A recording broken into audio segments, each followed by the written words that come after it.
Le secrétaire général du Syntracef a fait à ses militants le point de ce qu'il a observé lors de l'exhumation qui s'est déroulée hier. Laurent Mentoyon a rapporté par exemple que la famille d'Anivor ne reconnaît pas Pierre Urbain à travers ce qu'elle a pu voir et observer hier à Womé. Reportage de Tanguy Agoy.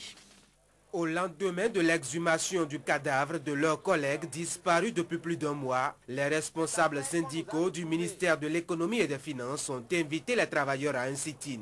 À l'ordre du jour, porter quelques précisions à l'opinion publique.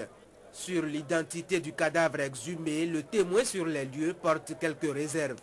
Je suis resté un peu loin, mais les fois où je suis quand même allé pour voir là où les gens étaient, je n'ai eu aucun signe distinctif pouvant me permettre de savoir si c'était le corps de Pierre Urbain d'Anivor. S'ensuivent alors de nombreuses questions que suscitent chez les syndicalistes les différentes réactions et déclarations du ministre de la Justice, du procureur de la République et celle du chef de l'État qui a sollicité l'aide de la France pour une autopsie. Celui qui était là hier, était-il celui de la famille ou celui que le gouvernement a amené, qui a promis ou qui sont ceux qui ont promis cette forte somme?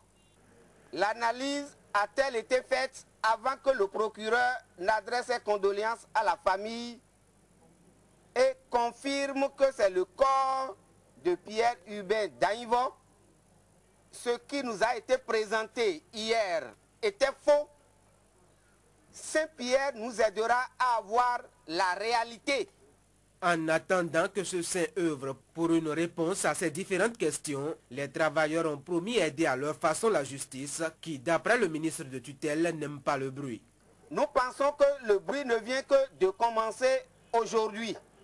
Et parmi ces bruits à venir, une gigantesque marche en vue à travers Cotonou. Une assemblée générale des travailleurs est par ailleurs prévue pour ce jeudi pour définir les autres actions à mener. Mais entre ce sit-in et l'AG, l'attitude des travailleurs reste incertaine.